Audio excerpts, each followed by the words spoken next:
7h23, l'heure de retrouver Laurent Tessier sur Europe 1. Bonjour Laurent. Bonjour à tous. Face à la canicule, vous avez regardé les réponses lancées par la classe politique ce week-end. Des années de perdu, des années à stigmatiser la climatisation. Et résultat, le maire de Cannes, David Lisnard, l'écrivait hier soir. Dans la France tiers mondisée, on ferme des écoles pour cause de chaleur. Le ministre de l'Éducation nationale a fait les comptes. 845 écoles et collèges seront fermés en France. Dans la France tiers mondisée, des parents fournissent des ventilateurs. Nous recevons des mails pour nous dire, si possible, vous pouvez garder votre enfant à domicile, comme dirait Elliott Deval. Place au confinement caniculaire. Oui, dans la France tiers mondisée, le trafic des trains est perturbé. Le constat hier du PDG de la SNCF, Jean Castex. Le réseau ferroviaire français est fortement affecté par ce phénomène caniculaire. Un réseau vieillissant. Les réponses maintenant. La secrétaire nationale d'Europe Écologie Les Verts, Marine Tondelier, a remis sur la table sa proposition de congé climatique. Allez hop, un nouveau congé. Le congé climatique, c'est dire si les conditions climatiques vous empêchent d'aller au travail, ça fait partie d'une sécurité sociale écologique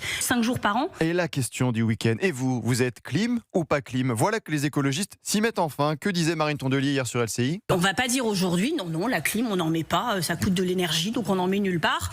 La réalité, c'est qu'il faut en urgence équiper les services publics, notamment les écoles et les hôpitaux de clim. Bah voilà, mais en attendant, seulement 7% des écoles sont aujourd'hui climatisées. Si on regarde les logements qui ont la climatisation en France, c'est 25%, 56% en Italie, en Espagne c'est 41%, 90% aux États-Unis. Mais certains ne veulent toujours pas en entendre parler, comme Jean-Luc Mélenchon. Il faut surtout pas faire ça.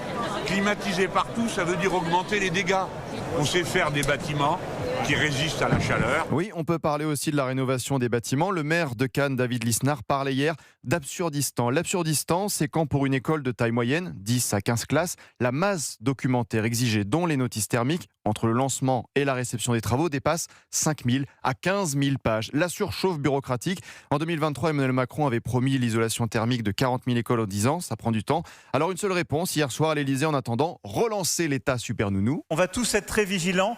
Et en étant vigilant vous-même, pour vous, pour vos plus proches, pour les plus vulnérables, on les aide. Et ce message du président hier midi sur les réseaux sociaux avec une image pour nous rappeler qu'il faut boire de l'eau, rester au frais, fermer ses volets et fenêtres. Ses propos face à la canicule.